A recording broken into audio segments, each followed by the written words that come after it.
नमस्कार, खेल समाचार में आपका स्वागत है। मैं हूं मुकेश शुक्ला और आइए बुलेटिन की शुरुआत करते हैं इस वक्त की सुर्खियों के साथ। लॉर्ड्स में खेले जा रहे एशेज सीरीज के दूसरे टेस्ट मैच में ऑस्ट्रेलियाई गेंदबाजों का दबदबा रहा कायम। इंग्लैंड की पहली पारी 258 रन पर सिमटी। जवाब में ऑस्ट्रेलिया ने एक विकेट पर बनाए 30 रन।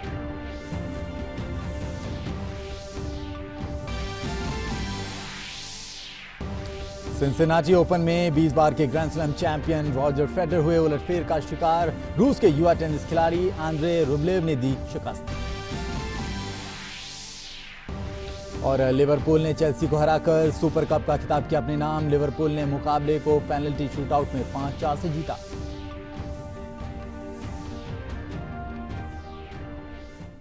और खबरों की शुरुआत करते हैं एशेज के साथ। एशेज सीरीज में ऑस्ट्रेलिया ने जोश हेजलवुड की अगुवाई में गेंदबाजों के शानदार प्रदर्शन से इंग्लैंड को दूसरे टेस्ट मैच के दूसरे दिन गुरुवार को 258 रन पर आउट कर दिया। दूसरे दिन का खेल खत्म होने तक ऑस्ट्रेलियाई टीम अपनी पहली पारी में डेविड वार्नर के रूप में अपना पहला विकेट गंवा चुकी थी। वार्नर को स्टुअर्ट ब्रॉड ने 3 रन पर आउट किया। ऑस्ट्रेलिया का स्कोर अभी एक विकेट पर 30 रन है। कैमरून ब्रैंकफोर्ट नाबाद 5 रन और उस्मान ख्वाजा 18 रन बनाकर क्रीज पर मौजूद थे। भारतीय कप्तान विराट कोहली किसी एक दशक में अंतर्राष्ट्रीय क्रिकेट में 20,000 रन पूरे करने वाले दुनिया के पहले क्रिकेटर बन गए हैं। कोहली ने तीनों प्रारूपों में मिलाकर 20,502 रन बनाए हैं, जिनमें से 20,018 रन उन्होंने वर्तमान दशक में बनाए हैं। भारतीय कप्तान ने वेस्टइंडीज के खिलाफ बुधवार को तीसरे एकदिवसीय अंतर्राष्ट्रीय क्रिकेट मैच में अपने 43वें शतकीय पारी के दौरान यह उपलब्धि हासिल की। एक दशक में सर्वाधिक अंतर्राष्ट्रीय रन बनाने के रिकॉर्ड में कोहली के बाद ऑस्ट्रेलिया के पूर्व कप्तान रिकी पॉन्टिंग का नंबर आता है, जिन्होंने 2000 के दशक में 18,962 रन बनाए थे। वेस्टइंडीज दौरे पर भारतीय टीम ने अपने कमाल के प्रदर्शन से वनडे सीरीज पर भी कब्जा कर लिया। टीम इंडिया ने बारिश से प्रभावित तीसरे वनडे में कैरेबियाई टीम को डकवर्थ लुईस नियम के तहत 6 विकेट से मात दी और सीरीज पर 2-0 से कब्जा कर लिया। सीरीज का पहला मैच बारिश के चलते धुल गया था। टीम इंडिया की सीरीज में कप्तान विराट कोहली का प्रदर्शन सबसे महत्वपूर्ण रहा। कोहली ने दोनों मैचों में शतक लगाने में कामयाबी हासिल की। सीरीज में लगातार 2 शतक जड़कर वे मैन ऑफ द सीरीज के भी हकदार बने। उन्होंने दूसरे वनडे में 120 और तीसरे वनडे में नाबाद 114 रन बनाए। उन्होंने अपनी इस पारी के दौरान उपलब्धियों के खजाने में एक और बड़ा रिकॉर्ड डाल लिया। उन्होंने अपने वनडे करियर की 230वीं पारी में 43वां शतक पूरा किया, यानी वे सचिन तेंदुलकर के मुकाबले 185 पारियां कम खेलकर 83 शतक जड़ने में कामयाब रहे। सचिन को अपने 43वां वनडे शतक जमाने में 415 पारियां खेलनी पड़ी थी। वनडे इंटरनेशनल में शतक जमाने के मामले में 30 साल के विराट कोहली अब सचिन के 49 शतक से महज 6 शतक दूर है। वनडे क्रिकेट में कप्तान के तौर पर सबसे ज्यादा शतक के मामले में कोहली पॉन्टिंग से 1 शतक पीछे हैं। कोहली ने तीसरे वनडे में अपनी शानदार पारी के दौरान एक और बड़ा रिकॉर्ड अपने नाम किया। वे एक दशक यानी 10 सालों में 20,000 अंतर्राष्ट्रीय रन बनाने वाले दुनिया के पहले बल्लेबाज बन गए हैं। विराट 2010 के दशक में अब तक 371 मैच खेल चुके हैं और उन्होंने 57.03 की औसत से 20,018 रन बनाए हैं, जिसमें उनके 67 शतक भी शामिल हैं। अगर विराट के बल्ले से रनों की बरसात यूं जारी रही तो भविष्य में विराट के रिकॉर्ड को छूना किसी के लिए आसान न होगा। अब तक एक दशक में सबसे ज्यादा रनों का रिकॉर्ड ऑस्ट्रेलियाई दिग्गज रिकी पॉन्टिंग के नाम था। उन्होंने 2000 के दशक में 18,962 रन बनाए थे।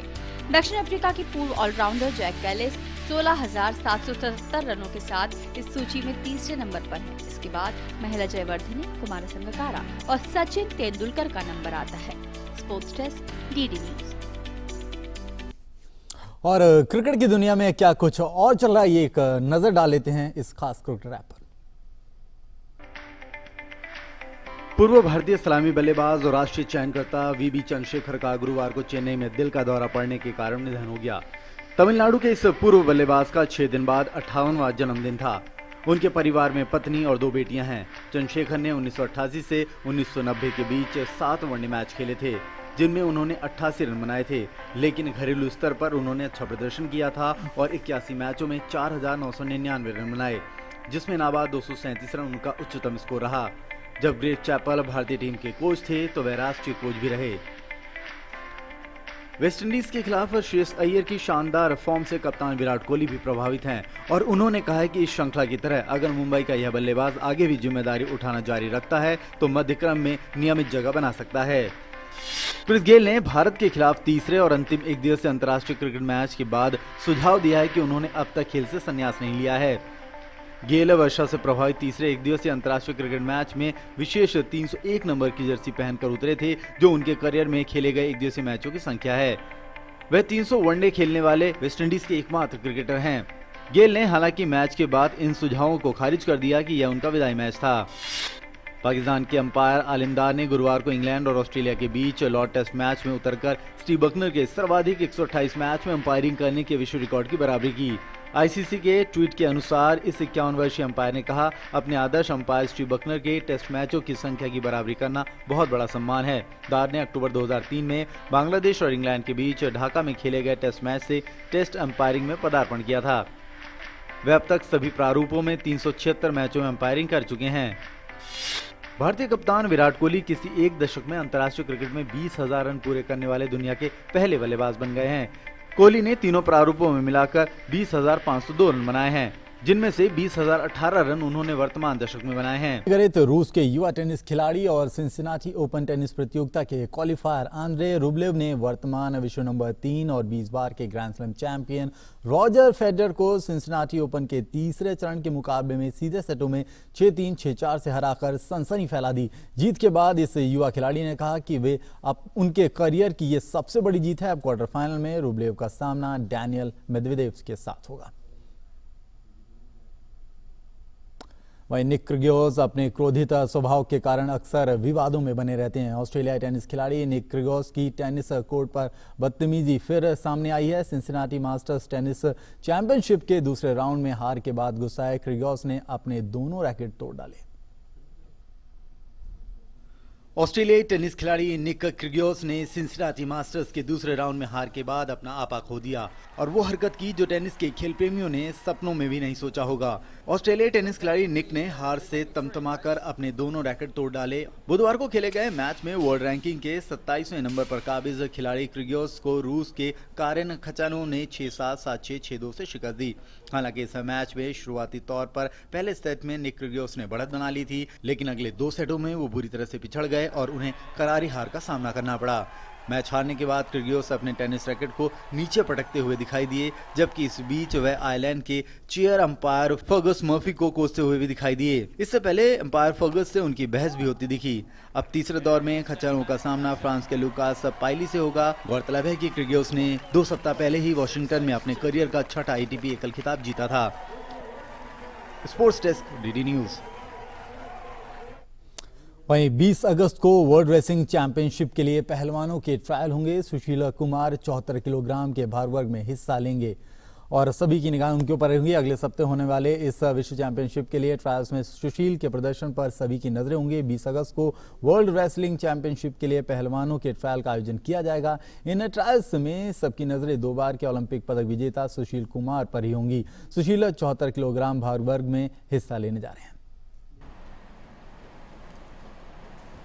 भारतीय कुश्ती महासंघ मंगलवार को जब विश्व कुश्ती चैंपियनशिप के लिए बचे हुए भार वर्ग के ट्रायल का आयोजन करेगा तो सबकी नजरें ओलंपिक में भारत के लिए दोहरे पदक जीत चुके सुशील कुमार के प्रदर्शन पर होगी।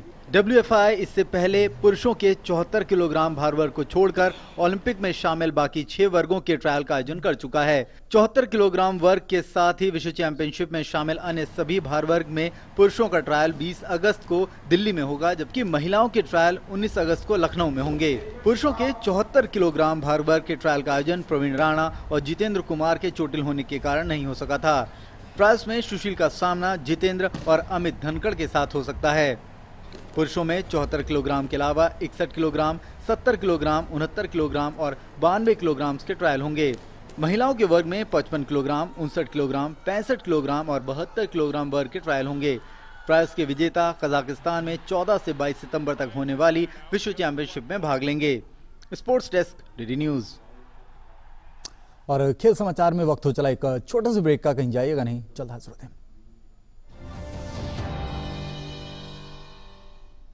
पक्की होगी बुनियादें तो हंसे हिंदुस्तान होगा।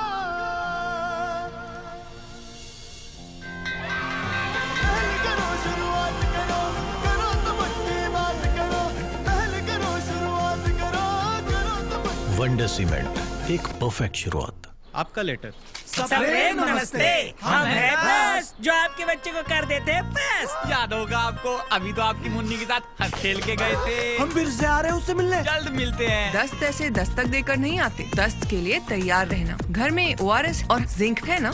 दस्त की इलाज में देरी हुई तो शरीर में पानी और पोषण की कमी जानलेवा हो सकती है। इसलिए दस्त शुरू होते ही ORS और जिंक शुरू करें। दस्त के लिए तैयार रहना। घर में ORS और जिंक है ना? अरे सर गुरजीत नाम सर, एक तो सवाल था, ये आधार कार्ड हम गरीबन के लिए क्या करता है? आधार कार्ड सरकार गरीबों के लिए बहुत सारा पैसा भेजती है, लेकिन उस पैसे में से काफी सारा पैसा बीच में ही लीक हो जाता है, बिल्कुल इस पाइप की लीकेज की तरह। तो सर इसमें आधार कार्ड क्या करता है? पाइप में छेद करने वाले बेईमानों को पहचान लेता है और पैसा सीधे गरीबों के खाते में। ये तो फायदे की चीज है सर। तभी तो मैं कहता हूँ बेटा, आधार अपना लो।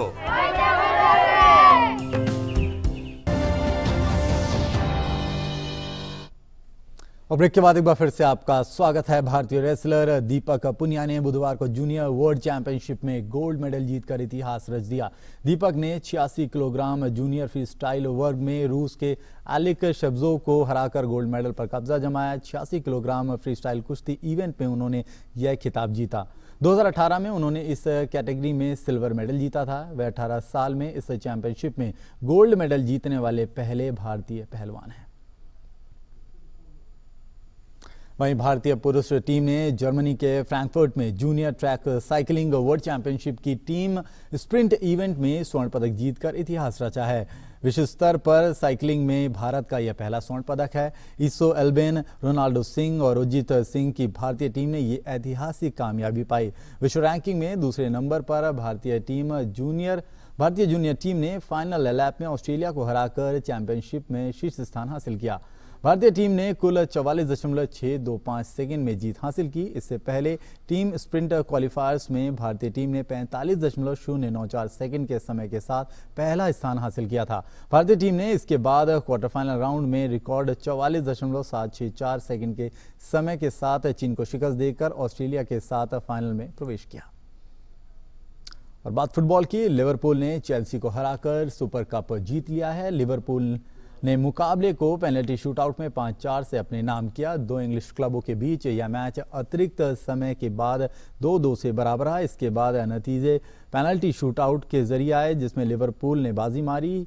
ये तोहफा मौका था जब लिवरपूल ने सुपर कप का खिताब जीता है। केवल बार्सिलोना और AC मिलान ही लिवरपूल से अधिक सुपर कप खिताब जीतने में कामयाब रहे। इन दोनों ने 5-5 बार इस प्रतिष्ठित ट्रॉफी को अपने नाम किया है। वहीं चेल्सी को तीसरी बार इस प्रतियोगिता में हार झेलनी पड़ी है। चेल्सी को इससे पहले 2012 और 2013 में सुपर कप में हार झेलनी पड़ी थी।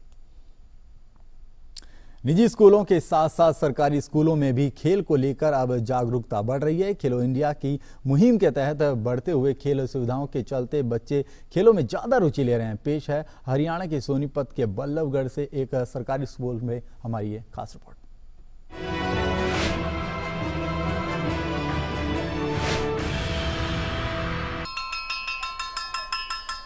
खेलो इंडिया का असर न सिर्फ शहरों में बल्कि देश के गांव और दूर दराज इलाकों में भी इसका असर देखने को मिल रहा है। अब हरियाणा के इस छोटे से इलाके बालगढ़ में स्थित इस सरकारी सीनियर सेकेंडरी स्कूल को ही ले लीजिए। यहाँ बच्चे पढ़ाई के साथ साथ खेल को भी उतना ही अधिक महत्व देते हैं। बच्चों के अंदर एनर्जी बहुत है। यदि इस एनर्जी को पॉजिटिव यूज़ किया जाए तो बच्चे हर फील्ड में, हरियाणा के बच्चे आगे निकल सकते हैं। और यदि इस एनर्जी को यूज़ नहीं किया जाएगा तो वही उड़ता हरियाणा, उड़ता पंजाब, उड़ता उत्तराखंड या उड़ता यूपी, ये आप देखेंगे।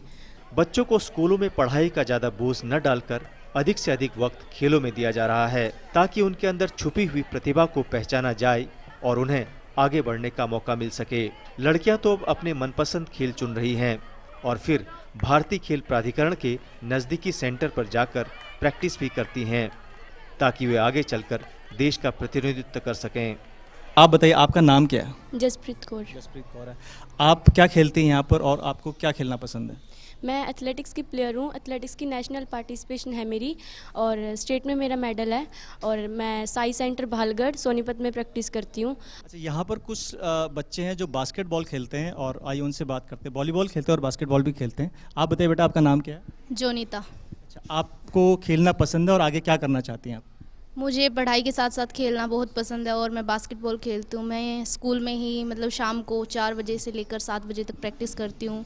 एक और बच्ची है जो कि वॉलीबॉल खेलती है इन्हीं के साथ, आइए उनसे भी बात करते हैं। बेटा आप बताइए आपका नाम क्या है और आप यहाँ पर क्या गेम खेलती हैं?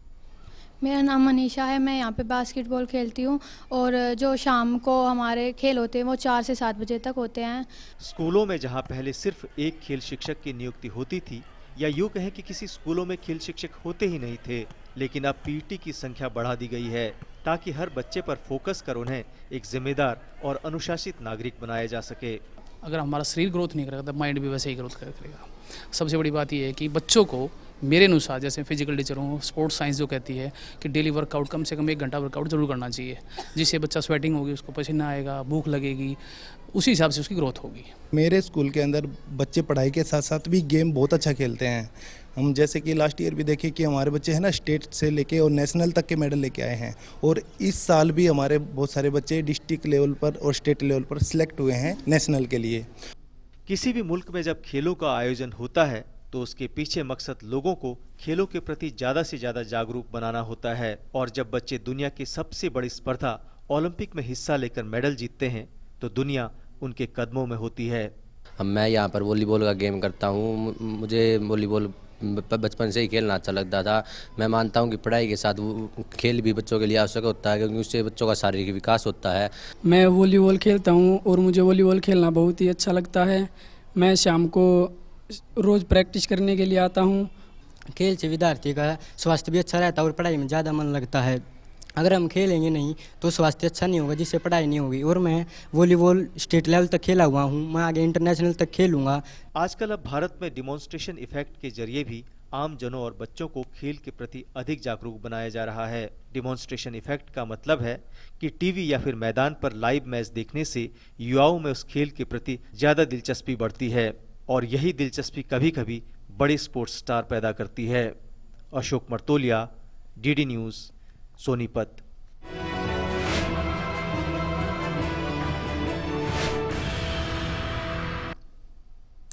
और खेल जगत की अन्य खबरों को जानने के लिए आइए एक नजर डाल लेते हैं स्पोर्ट्स रैपर। भारत की नई युगल सनसनी चिराग शेट्टी और सात्विक साईराज रिंकी रेड्डी चोटिल होने के कारण गुरुवार को विश्व बैडमिंटन चैंपियनशिप से हट गए। भारतीय जोड़ी ने पिछले रविवार को थाईलैंड ओपन का खिताब जीतकर इतिहास रचा था, लेकिन चोटों के कारण उनकी 19 अगस्त से स्विट्जरलैंड के बासेल्स में होने वाली विश्व चैंपियनशिप में भाग लेने की उम्मीदें समाप्त हो गई हैं। प्रतिभाशाली अंशु मलिक सहित उसकी कोई भी महिला पहलवान पदक नहीं जीत पाई। अंशु को 59 किलोग्राम में कांस्य पदक के मुकाबले में यूक्रेन की कटरीना जालनिक से हार का सामना करना पड़ा। दीपक पुनिया विश्व जूनियर कुश्ती चैंपियनशिप में पिछले 18 साल से चला आ रहा सूखा खत्म करने के लिए इस कदर प्रतिबद्ध थे कि उन्होंने सेमीफाइनल के दौरान कंधे की चोट की परवाह नहीं की। यह फैसला जोखिम भरा था, क्योंकि इससे उनके अगले महीने होने वाले सीनियर विश्व चैंपियनशिप में भाग लेने की संभावना कम हो सकती थी, लेकिन उन्होंने हार नहीं मानी। Sports desk, DD news.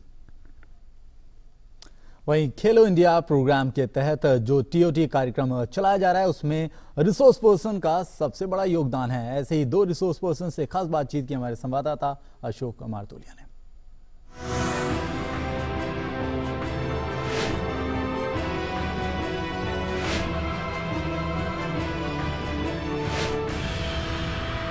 मेरे साथ यहाँ पर 2 इंस्ट्रक्टर हैं, शुभोदीप और रंजीत, जो कि इलाहाबाद रीजन से आए पीटीआई टीचरों को इंस्ट्रक्शन दे रहे हैं। सर, सबसे पहले तो ये बताइए कि ये जो पूरा वर्कशॉप है इसका मकसद क्या है? इस पूरे वर्कशॉप का मतलब ये है, और ये जो मोटिव बनाया गया है कि स्टूडेंट्स हमारे जितने भी हैं स्कूल्स में, वो डायरेक्ट फ्यूचर ओलंपियंस के लिए अपना काम करें। वो जितना भी इंफॉर्मेशन है through the physical education and through the mobile app, ये दोनों को क्लब करके और एक ऐसा सिस्टम जनरेट कर रहे हैं जिससे कि सीधा स्पोर्ट्स अथॉरिटी ऑफ इंडिया तक इन बच्चों की डिटेल्स पहुँचें और बीच में कोई लेयर ना रहे। It's transparent. जो पीटीआईज मेहनत करते हैं, जो बच्चे मेहनत करते हैं, वो आगे जाके फ्यूचर ओलंपियंस बने, यही इनकी सबसे बड़ी। जी सर, आप बताइए कि सीबीएसई ने 13 पैरामीटर्स दिए थे, लेकिन साई ने 7 पैरामीटर्स फिक्स किए, तो 7 पैरामीटर्स फिक्स करने के पीछे क्या कारण है? देखिए, कुछ फिजिकल कंपोनेंट्स हैं जो साई पैरामीटर के अकॉर्डिंग जो फिजिकल कंपोनेंट्स हैं उसमें उस बच्चे का पूरा फिजिकल फिटनेस असेस किया जा सकता है। कुछ पैरामीटर्स जो सीबीएसई ले रहा था वो भी ऐसा नहीं है कि वो पैरामीटर्स भी उस बच्चे की स्ट्रेंथ, कोऑर्डिनेशन, फ्लेक्सिबिलिटी सबके लिए है, लेकिन जो साइन है वो बेसिकली ओलंपिक प्लेयर्स को बनाने के लिए वो साइन है पैरामीटर्स को फिक्स किए हैं। अगर कोई पीटीआई गलत जानकारी या बोगस जानकारी देता है तो फिर उसे आगे कैसे रेक्टिफाई किया जाएगा उसे?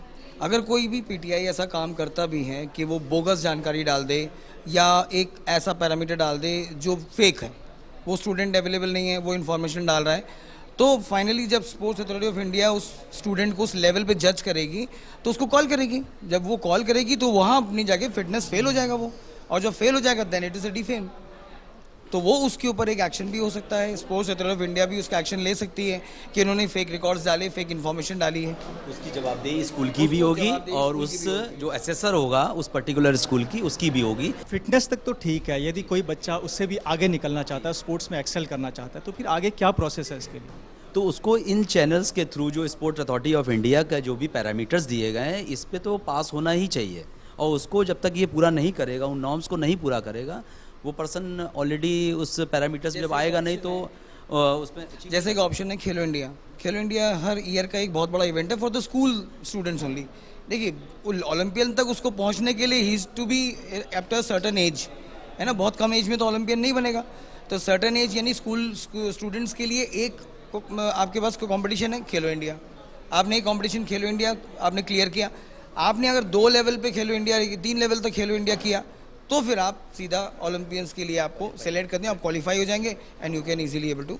एक बात है कि हर बच्चा फिट नहीं होता है जी, है ना, तो उसको फिट बनाने के लिए किस तरह से ट्रेनिंग दी जाती है स्कूलों में और क्या कुछ करने की ज़रूरत है? एक प्लान जो बनाया है बेसिकली खेलो इंडिया का पर्पस स्कूल में ये है कि हर बच्चे को उसकी फिजिकल स्ट्रेंथ को डेवलप करना। उनका पर्पस यही नहीं है कि एक पर्टिकुलर उस फील्ड से रिलेटेड हमको उस इवेंट के लिए तैयार करना।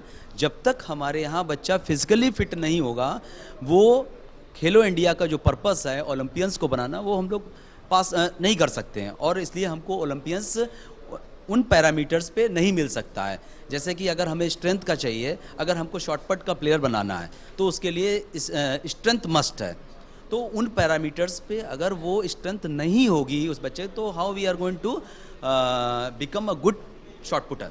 अच्छा सर, जो ये ऐप बना हुआ है खेलो इंडिया का, इससे कितना ट्रांसपेरेंसी लगता है आपको, कितना पारदर्शिता है? इट्स ग्रेट ट्रांसपेरेंसी, बहुत ज़्यादा ट्रांसपेरेंसी है। The app which is provided by the Khelo India and in collaboration with Sports Authority of India, the app is very transparent. First of all, student data is uploaded on the website. सीधा data का पूरा channel जो channelise होता है that is through the app. They are providing a QR code. That QR code is in there, like Paytm code and QR code is the same. Everybody knows about it. जो QR code होगा, उस QR code को ये लोग scan करेंगे, scan करते ही student का डेटा फैच हो जाएगा, फैच होगा, रिकॉर्ड डालेंगे, इंसर्ट करेंगे, and then it will directly go to the database and the servers of SAI, Sports Authority of India, and CBSE also. CBSE may view that. Even teachers, school authorities can view the levels of the students, कि मेरे student का level अभी क्या है। Like for class 2 अभी मेरा बच्चा level 2 पे है, तो वो क्लास 3, 4, 5 तक यही पैरामीटर्स चेक करते करते ये अपने अच्छे लेवल पहुंच जाएगा और फ्यूचर के लिए वो तैयार होगा। चलिए सर, बहुत बहुत शुक्रिया आपका दूरदर्शन से बात करने के लिए। Thank you, all the best.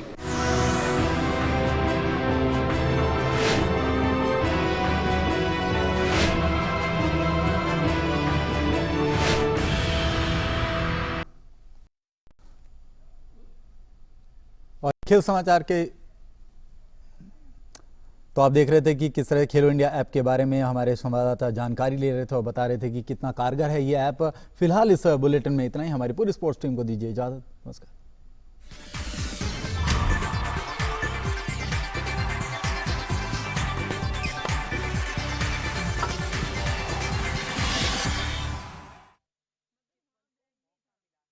भर की सुर्खियों पर नजर।